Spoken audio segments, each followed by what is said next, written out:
¿Qué opina usted sobre Teresa Peramato? La persona, digamos, que ha elegido el gobierno para sustituir a García Ortiz al frente de la Fiscalía General. Pues creo que lo más significativo del currículum de la persona que ha sido propuesta no ha sido mencionado en la tertulia que teníais. Y a mí no me hace falta ver el currículum profesional y la trayectoria. Lo más significativo es que es la propuesta de Pedro Sánchez. ¿Y de quién depende la Fiscalía, como dijo Pedro Sánchez? Y cuando tenemos un gobierno que está comportándose como una auténtica mafia, un gobierno que está intentando destruir la separación de poderes, un gobierno envuelto en todo tipo de asuntos de corrupción que afectan directamente al presidente del gobierno, pues yo tengo todas mis sospechas y todas mis prevenciones. Yo no voy a hacer como ustedes, que por amabilidad pues han dicho, bueno, vamos a dar aquí unos días, vamos a ver. Yo lo entiendo y lo comprendo. Tiene una trayectoria impecable hasta el día de hoy y por tanto hay que darle un voto de confianza. No se lo da a usted, por lo que veo. No, yo ya estoy curado de espanto con Pedro Sánchez y no estamos para dar votos de confianza a las propuestas de Pedro Sánchez. He visto al señor Feijóo también diciendo que tiene que tener el aval del Consejo General del Poder Judicial, de ese consejo que pactaron en el extranjero en una reunión organizada por un delincuente, un comisario que ya ha sido detenido por corrupción. Yo creo que estamos ya en otra fase. Si de verdad creemos que el gobierno está haciendo cosas tan graves como las que nosotros denunciamos, pues tenemos que tener toda la desconfianza. Bueno, en esa reunión se pactó, por ejemplo, que no pudiese tener un pasado político, que no hubiese ocupado un cargo político en los últimos 5 años, como sí ocurría con Lola Delgado. No va a pasar con Teresa Peramato, que no ha pasado por la política. Eso, de alguna manera, es cierta garantía, ¿no?, de que no hay tantas. Bueno, para mí no. Yo creo que la política la ejercerá ahora mismo y creo que Pedro Sánchez, que está en estos momentos huyendo de la justicia y que está hurtando a los españoles la posibilidad de expresarse en las urnas, precisamente para protegerse a sí mismo, no va a tomar ninguna decisión, incluido este nombramiento, para ponerse en riesgo. Francamente, creo que tenemos que estar muy prevenidos. ¿Qué le parece el fallo del Supremo sobre García Ortiz y ese llamamiento que está haciendo ahora la vicepresidenta Yolanda Díaz para que la gente salga a la calle a protestar? Bueno, el fallo pues me parece el correcto, el adecuado, y lo sorprendente es ver al gobierno ya apelando a Cándido Conde Pumpido, apelando al Tribunal Constitucional para que deshaga el fallo del Tribunal Supremo. Y vuelvo a decir lo mismo.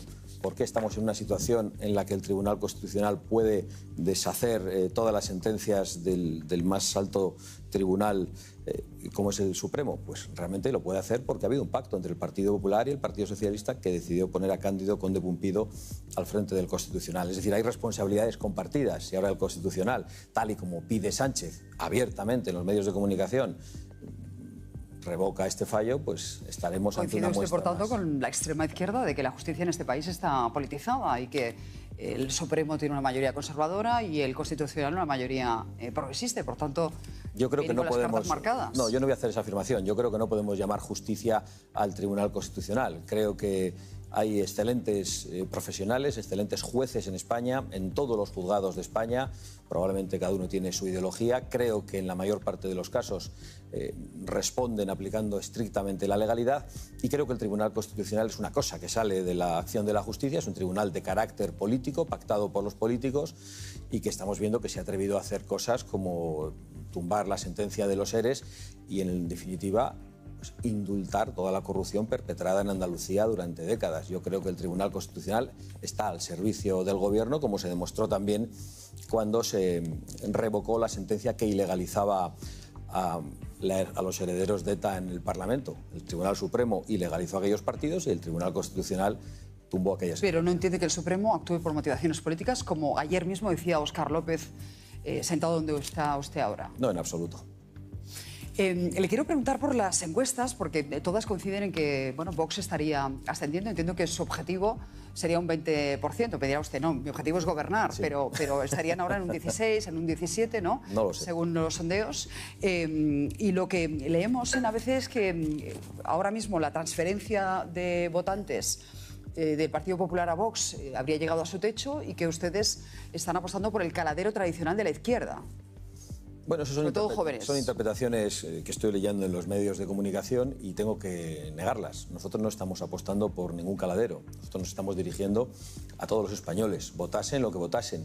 Y sabemos que estamos recibiendo votantes de personas que habían apostado por el Partido Popular en las últimas elecciones y también prácticamente 500.000 de votantes que habían apostado por el Partido Socialista en elecciones anteriores, personas también que se abstenían porque no se sentían representados y quizá muy especialmente los jóvenes, pero no estamos dirigiendo nuestro discurso y nuestro mensaje a un grupo concreto de españoles. Estamos hablando de los problemas que creemos que los afectan, problemas de seguridad, de vivienda, de economía, y creo que eso es lo que está haciendo que muchas personas confíen en nosotros. Pero niego la mayor. En ningún caso estamos apostando por un caladero, ni estamos intentando exterminar a un partido, como dice el señor Aznar. Dice, Vox quiere exterminar al PP. No, Vox quiere ganar al PP y quiere ganar al Partido Socialista y quiere ser el primer partido de España, como lo quieren ellos, y es absolutamente lícito. Es verdad que el Partido Popular insiste, y lo hizo también Núñez Feijóo en este plató, en que ustedes tienen una especie de pinza con el Partido Socialista. Vamos a escuchar su reflexión y le responde, porque sé que le molesta bastante. Yo creo que a Vox se le está yendo la pinza con el Partido Socialista. Vox tiene una estrategia política que de forma directa o indirecta coincide con la del Partido Socialista, que es atacar al Partido Popular. Y tiene un objetivo político que también coincide con el Partido Socialista, que soy yo. ¿Qué responde? Bueno, ¿Hay pinza? Ya respondí a esto en su momento, pero decía que a mí la pinza que me preocupaba era la que tenían muchos votantes del Partido Popular en la nariz para tener que ir a votar a estos señores que les han estafado. Yo lo que digo es que quien tiene de verdad acuerdos con el Partido Socialista, y no una pinza, sino una auténtica tenaza en Bruselas, es el Partido Popular. El Partido Popular y el Partido Socialista votan conjuntamente en Bruselas la mayor parte de las veces. Y de allí viene toda la legislación del fanatismo verde que nos está dando muchos problemas en materia de incendios, de inundaciones. Viene toda la legislación de carácter migratorio que nos da aún más problemas en materia de seguridad, de colapso de servicios públicos, de vivienda. Y viene toda la legislación de género. Las pactan juntitos el Partido Popular y el Partido Socialista. Y luego aquí hacen como que se pelean. Y yo quiero decir que estoy absolutamente harto de este teatrito entre el Partido Popular y el Partido Socialista, que hacen como que discuten en España cuando en Bruselas lo pactan todo. Eso se lo he escuchado incluso al señor Felipe González. No me estoy inventando nada. Y aquí en España pues gobiernan en sitios como en Ceuta, que a algunos le parecerán poco importantes, pero a mí Ceuta me parece muy importante, y allí tienen acuerdos, entre otras cosas, para que los niños, los escolares en Ceuta, coman lo que decide un imán, y también los niños españoles, los niños cristianos, tengan que asumir el menú halal.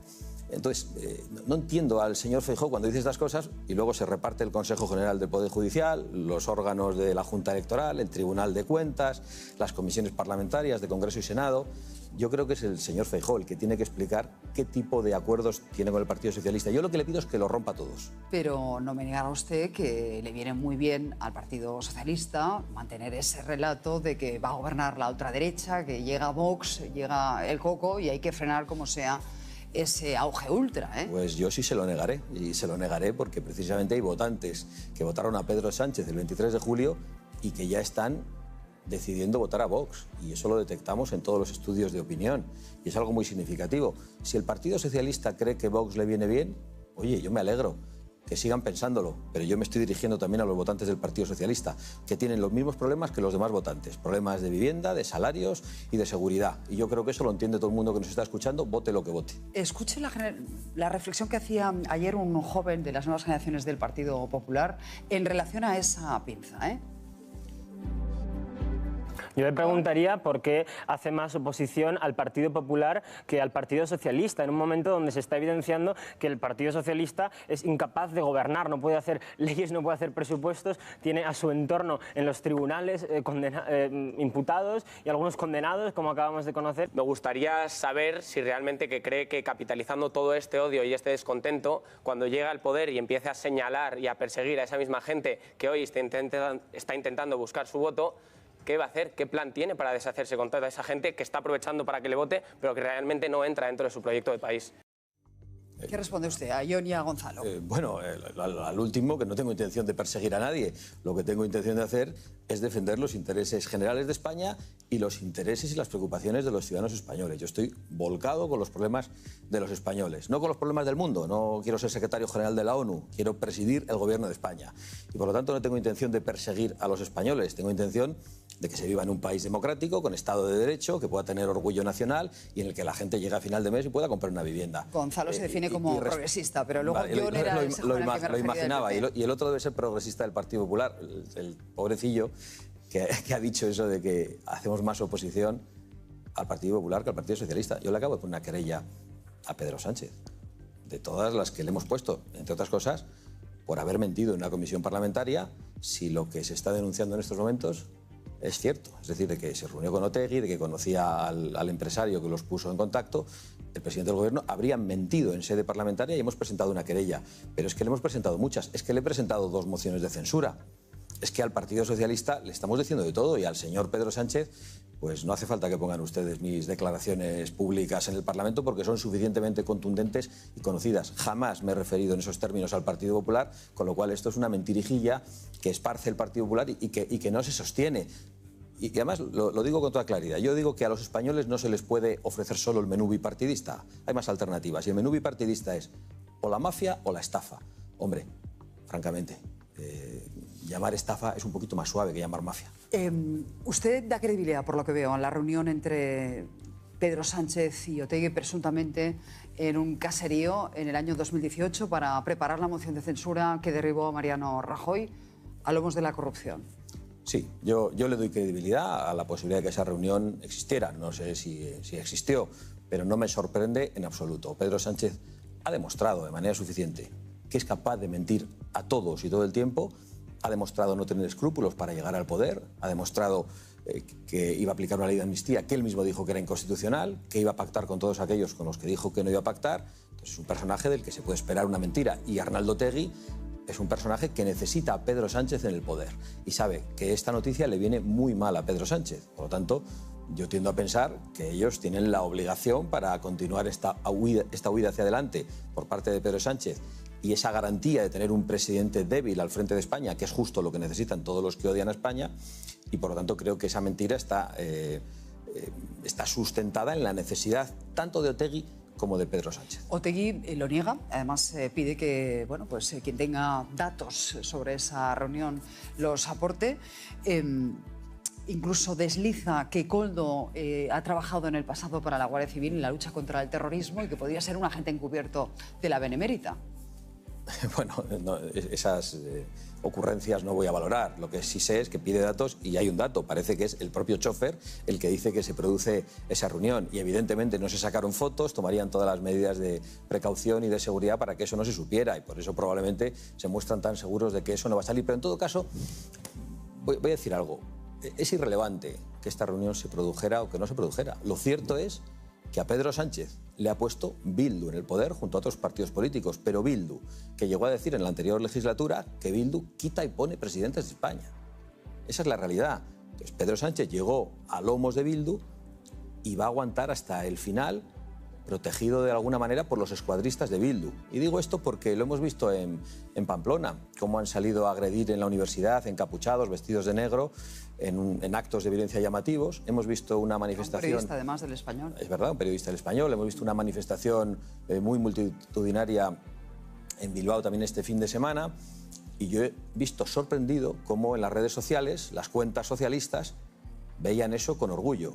Han fiado a Bildu incluso su protección.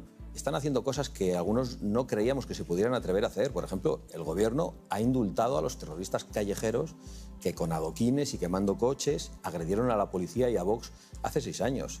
Y el Consejo de Ministros ¿Usted cree que esto forma parte del pacto secreto? Porque es verdad que ha trascendido un poco del pacto con Bildu, pero Bildu está siendo el socio más fiable de Pedro Sánchez hasta el día de hoy. Bueno, porque es el que más se está beneficiando en todos los terrenos y no solo con Pedro Sánchez, he de decirlo. Desde Zapatero hasta Pedro Sánchez, incluyendo el gobierno de Rajoy, que no revirtió de ninguna manera todo el avance de ese proceso de negociación del Estado, de esos gobiernos con ETA. Y el señor Rajoy no hizo nada, pero claramente Pedro Sánchez ha acelerado en esa posición y yo creo que hay que estar muy preocupados porque está en estos momentos acosado, investigado por la corrupción que le rodea desde un punto de vista familiar, del origen de su riqueza o de sus propiedades. Están investigados, procesados, incluso encarcelados, parte de su entorno político. Y yo creo que un personaje que está dispuesto a todo, tenemos que saber que es verdad que peligroso para la sociedad. Según el Español, uno de los intermediarios de esa reunión habría sido Anchón Alonso, socio de Cerdán en Servinavar. Y bueno, pues Bildu salió a decir que Cerdán había sido un impecable, digamos, defensor del pacto conseguido con Pedro Sánchez. Veremos en qué queda esa reunión, pero le quiero preguntar también por lo que está pasando en Cataluña, porque acabamos de conocer una encuesta del gobierno catalán, el CEO, el CIS catalán, y lo que dice es que ahora mismo Alianza Catalana está a punto de superar a Junts, a punto de sorpasar a Junts en la tercera posición. Y ustedes también, Vox ha ganado al Partido Popular en esos sondeos, en estas encuestas que estamos conociendo. ¿Qué datos tienen de Cataluña? Porque ahí me llamó la atención una entrevista que usted concedió a La Vanguardia, que decía que era la fuerza elegida por los jóvenes catalanes, entre 18 y 20 años, creo recordar. Sí, nosotros tenemos ese dato de que entre los 18 y 20 años la primera fuerza política en Cataluña es Vox, y claramente tenemos una gran expectativa. Ya ganamos al Partido Popular y a Ciudadanos hace 2 legislaturas. Hemos seguido manteniendo nuestra fuerza a pesar del crecimiento de otros, y ahora las proyecciones dicen que vamos a seguir creciendo. Pero no es mérito nuestro. Nuestro único mérito, si lo hay, es decir la verdad sobre cosas que están ocurriendo en Cataluña, cosas que otros han negado, incluso que han provocado. Y creo que el problema de inmigración ilegal en Cataluña en estos momentos y el problema de inseguridad, asociados ambos, tal y como demuestran los datos que publican los Mossos d'Esquadra, es el problema de los problemas, porque afecta a muchas otras cosas. Afecta a la seguridad, afecta a la convivencia, afecta al colapso de los servicios sociales, que a veces llegan a los extranjeros cuando no llegan a los españoles necesitados. Y yo me encuentro todos los días españoles en la calle, en estado de necesidad, que dicen que no reciben las ayudas sociales, a pesar de que les son indispensables, y que sí las reciben personas que acaban de llegar. Pero claro, a los españoles les dicen, no, es que usted tiene arraigo, usted tiene familia, usted tiene madre, tiene abuelos. Y entonces se quedan sin esas ayudas. Pero no llega un 5% de quienes reciben el ingreso mínimo vital, la famosa paguita en cuanto a extranjeros. Lo digo porque se ha hecho, en fin, mucho ruido con esta cuestión y luego es un porcentaje muy pequeño, ¿no? Yo creo que hay muchos tipos de ayuda, todo lo que tiene que ver con la inmigración ilegal, también lo que tiene que ver con el acogimiento, el hospedaje, la manutención, la educación, de todos esos que vienen, que nos dicen que son menores y muchos no son menores. Yo creo que hay que cambiar la perspectiva sobre la inmigración completamente en España. Lo hemos dicho de manera clara, creemos que hay que proceder a la repatriación de los que entran ilegalmente en España, a la deportación de esos inmigrantes, aunque sean legales, que cometen delitos y que lo convierten en su modo de vida. Hay muchos países que no aceptan esas deportaciones o esas expulsiones, países de origen, quiero decir. Si no le importa, ahora voy a eso. Y la otra es la remigración de personas que han venido a España a trabajar, que ya no trabajan y que están viviendo de ayudas sociales que hace falta a los españoles. Y también la remigración de los españoles que se han tenido que ir fuera, porque queremos que vuelvan, queremos mejorar los salarios, el acceso a la vivienda para que los españoles que han emigrado puedan volver. Y es verdad que hay países que según nos dicen las autoridades nacionales, no se quieren hacer cargo de esos nacionales. La información que tenemos de otros países no es esa. Dicen que me lo dijo la semana pasada el ministro Grande Marlaska. Claro, el ministro Grande Marlaska, pero me gustaría oírselo al ministro porque dependen de esas remesas, precisamente, esos países también, de las que envían los inmigrantes. Claro, ¿no? pero hablamos también, sobre todo, de Marruecos. Lo que está ocurriendo en Marruecos, que es fundamentalmente el país que supuestamente no reconoce. Hace 15 días, el Ministerio de Interior, el Gobierno de España, condecoró, no recuerdo con qué orden, al jefe de la inteligencia marroquí. Yo confío en que el jefe de la inteligencia marroquí sepa quiénes son los padres de los supuestos menores que hay en España. Si tenemos esa buena relación entre Marruecos y España, si Marruecos recibe fondos de España y de la Unión Europea, lo lógico es que Marruecos esté dispuesto a identificar a los niños, que nos dicen que son niños, que viven aquí, a los niños y a los que no son niños y que vuelvan a su país. Yo estoy convencido de que no se está haciendo todo lo necesario desde el Gobierno porque por alguna razón no se quiere hacer. ¿Cómo entiende usted que los Mossos d'Esquadra se apunten a lo que está haciendo la Ertzaintza de dar a conocer el origen de los delincuentes? Ellos dicen que lo hacen en aras de una mayor transparencia, pero, insisto, lo hace un gobierno socialista y un gobierno nacionalista, el PNV, en el caso del País Vasco, y esa era una vieja demanda suya, que hasta ahora el Gobierno de España se ha negado a dar. Bueno, yo creo que es de sentido común que esto se conozca. En primer lugar, porque para combatir la delincuencia uno tiene que saber cuáles son los factores, los perfiles de los delincuentes. Perfiles de todo tipo, de origen, de sexo, de edad, de origen social. Ha de conocerse todo para poder hacer estrategias para luchar contra la delincuencia. Es de puro sentido común. Y además yo entiendo que, más allá del sentido común, estarán un poco preocupados por el crecimiento de Vox. Ven que la indignación que hay en la calle con estas cosas supera al mensaje que nosotros tenemos. Nosotros solo hemos sido altavoces de algo que veíamos en la calle, que veíamos en las redes, pero que no se estaba debatiendo suficientemente en los medios de comunicación o en la política o en los parlamentos. Pero vamos con años de retraso, porque en Europa ha habido un gran debate por bandas de pakistaníes que violaban organizadamente a niñas y fue aquello ocultado tanto por la policía como por los medios de comunicación. Aquel fue un gran escándalo y eso ya está cambiando en los países de la Unión Europea y España va pues con algo más de retraso.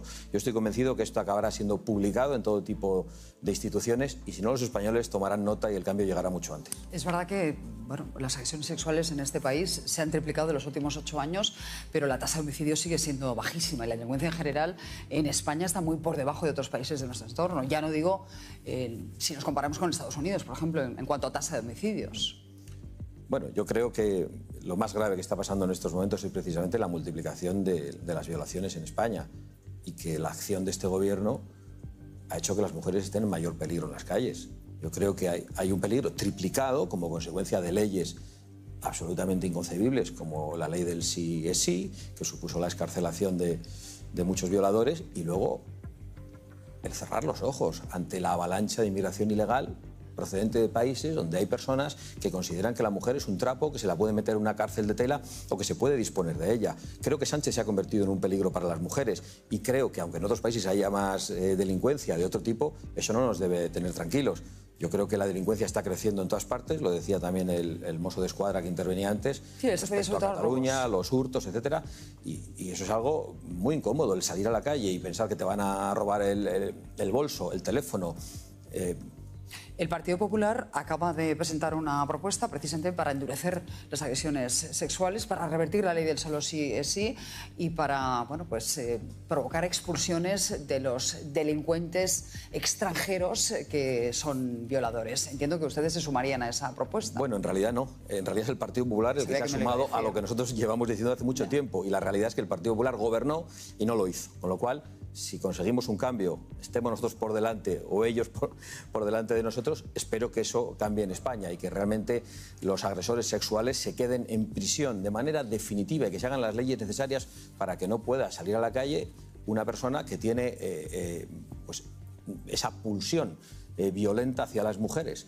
Porque hay gente que le ocurre eso y no se cura. Entonces no pueden estar entre nosotros y, por supuesto, los que no son españoles, de vuelta a sus países. ¿Cómo avanzan las negociaciones con el Partido Popular en la Comunidad Valenciana? Porque damos por hecho que hay un mínimo acuerdo ahora sobre la figura de Pérez Llorca, ¿no? No. Que ya han registrado, digamos, para presentar decía que como sustituto de Mazón. Decía que no hay acuerdo sobre una figura concreta, ¿no? Porque hubo un debate durante unos días de cuál era el perfil que le gustaba a Vox. ¿Sí?